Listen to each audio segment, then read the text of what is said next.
Hello everyone, welcome to my channel. आज हम 21 अगस्त के करंट अफेयर्स डिस्कस करेंगे।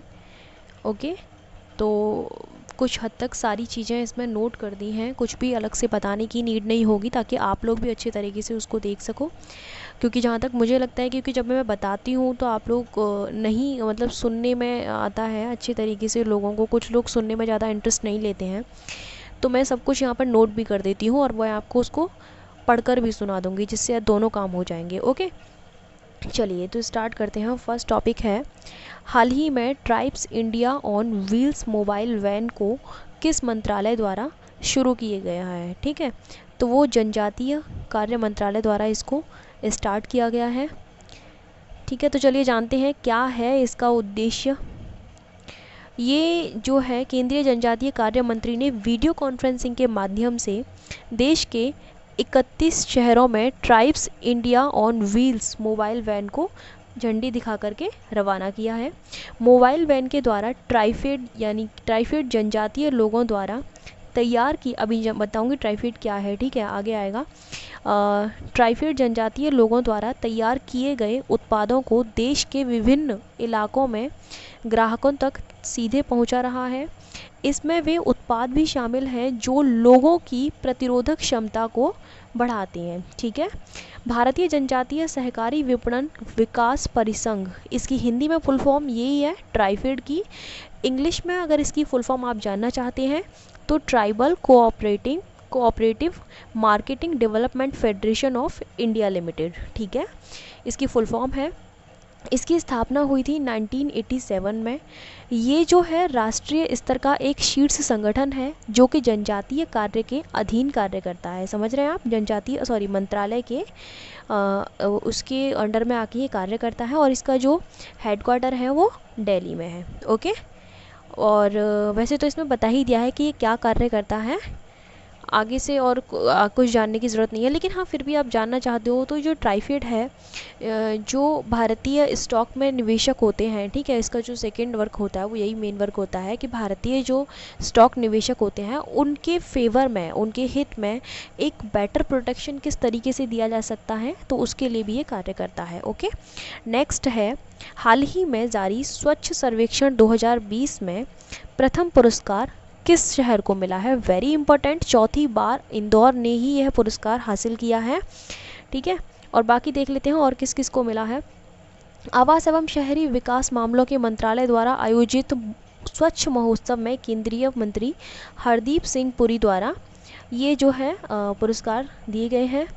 मध्य प्रदेश के इंदौर शहर को ये पुरस्कार मिला है। ठीक है, इंदौर ने ये पुरस्कार, जैसा कि अभी मैंने आपको बताया था, चौथी बार लगातार प्राप्त किया है। इससे पहले भी वो 3 बार प्राप्त कर चुका है। बाकी जान लेते हैं, गंगा नदी के तट पर बसे शहरों में वाराणसी को, यानी कि जो गंगा नदी के केवल मतलब अगर एक बात कहूँ तो एक लाइन में इसको श्रेणी बोल सकते हो आप। ठीक है, कि जैसे मान लीजिए एक इंडेक्स है, एक श्रेणी है, उसमें डिफरेंट श्रेणियाँ होती हैं। तो गंगा नदी के तट पर बसे हुए जितने भी शहर हैं उनको अलग से रैंक दी गई। तो उसमें कौन सा शहर फर्स्ट नंबर पर आया, वो था वाराणसी। ठीक है, वाराणसी आया। इस श्रेणी में गुजरात के सूरत को दूसरा स्थान मिला है। वैसे इतना एग्जाम में पूछा नहीं जाएगा अलग से, लेकिन फिर भी बाई चांस अगर पूछ लिया जाता है तो आप इसको याद रखना। नई दिल्ली को देश की सबसे स्वच्छ राजधानी शहर के रूप में पुरस्कृत किया गया है। छत्तीसगढ़ को 100 से अधिक शहरों वाले राज्यों की श्रेणी में पहला स्थान मिला है। ठीक है, और झारखंड को 100 से कम श्रेणी वाले राज्यों में कम शहरों वाले राज्यों की श्रेणी में प्रथम पुरस्कार मिला। ये थोड़ा सा क्रिटिकल है, इतना ज़्यादा नहीं है। मान लीजिए कोई स्टेट है उसमें 100 से ऊपर, यानी 100 से ज़्यादा सिटी हैं, तो उस श्रेणी में फर्स्ट रैंक पर कौन आया, छत्तीसगढ़ आया है। और अगर से कम शहर वाला पूछा जाता है तो उसमें आपका झारखंड है। ओके, जालंधर छावनी बोर्ड को देश का सबसे स्वच्छ छावनी बोर्ड पुरस्कार दिया गया है। 40 लाख से अधिक आबादी वाले सबसे स्वच्छ शहरों में गुजरात का अहमदाबाद शीर्ष पर रहा है। ओके, और यह देश के वार्षिक स्वच्छ सर्वेक्षण का 5वां संस्करण है। ये इंपॉर्टेंट है सबसे ज़्यादा, तो ये याद रखना क्योंकि क्वेश्चन ऐसी जगहों से ज़्यादा बनते हैं। 5वां संस्करण है। दूसरी चीज़, फर्स्ट रैंक पर कौन आया है। गंगा के किनारे वालों को याद रखना चाहो तो याद रख लेना। ओके, नेक्स्ट है, हाल ही में भारतीय प्रतिभूति एवं विनिमय बोर्ड ने किसको अपना नया कार्यकारी निदेशक नियुक्त किया है। ठीक है, तो किसको नियुक्त किया है, जीपी गर्ग ने नियुक्त किया है। जान लेते हैं भारतीय प्रतिभूति एवं विनिमय बोर्ड के बारे में, आखिरकार क्या है ये। सबसे पहले तो देखिए ये है इसकी, अगर हिंदी में इसकी फुल फॉर्म यहाँ पर लिख दी गई है भारतीय प्रतिभूति एवं विनिमय बोर्ड, लेकिन अगर इंग्लिश में देखते हैं SEBI, तो इसकी जो फुल फॉर्म है वो है the securities and exchange of India. Okay, इसने हाल ही में जीपी गर्ग को अपना नया कार्यकारी निदेशक नियुक्त किया है, चुना है। भारतीय प्रतिभूति और विनिमय बोर्ड की स्थापना जो हुई थी, भारतीय प्रतिभूति विनिमय बोर्ड अधिनियम था 1992 के प्रावधानों के अनुसार 12 अप्रैल 1992 को इसकी स्थापना हुई थी। ठीक है, और अगर बात करते हैं इसके मुख्यालय की, तो इसका मुख्यालय मुंबई में है। ओके, चलिए उसके बाद नेक्स्ट है, हाल ही में केंद्रीय मंत्रिमंडल ने सरकारी नौकरियों के लिए सामान्य पात्रता परीक्षा आयोजित करवाने हेतु किसको मंजूरी दी है। ठीक है, तो वो मंजूरी दी है राष्ट्रीय भर्ती एजेंसी को, ये मंजूरी दे दी गई है। जानते हैं, काफ़ी इंटरेस्टिंग है। केंद्रीय मंत्रिमंडल ने राष्ट्रीय भर्ती एजेंसी की स्थापना को मंजूरी दे दी है, और ये एजेंसी क्या कार्य करेगी, इसका क्या उद्देश्य क्या इसका अस्तित्व होगा। यह एजेंसी सार्वजनिक क्षेत्र के बैंकों और सरकारी नौकरियों के लिए सामान्य पात्रता आयोजित करेगी। ठीक है, सामान्य पात्रता आयोजित करेगी। इसके द्वारा सार्वजनिक क्षेत्र के बैंकों और केंद्र सरकार में गैर राजपत्रित पदों के लिए सामान्य पात्रता परीक्षा यानी कि CET आयोजित करेगी। CET का जो स्कोर होगा, यानी कि जो उसकी बोलते हैं ना कि कब तक के लिए वैलिड है, तो उसकी जो ड्यूरेशन होगी वो 3 साल के लिए उसको वैध माना जाएगा। 3 साल के लिए वो जो सीट होगी वो वैलिड मानी जाएगी। ओके, अगर बात करते हैं, अच्छा इसका जिक्र कहाँ पर हुआ था, तो केंद्रीय सरकार का जो बजट आया था 2020 और 21 का, उसमें इसकी घोषणा की गई थी। ठीक है, यानी कि उसके लिए कुछ राशि रखी गई थी, तो वो राशि यहाँ पर दी गई है 1517 करोड़ रुपीस उसके लिए आवंटित किए गए थे। ओके, चलिए, मतलब इस एजेंसी के लिए।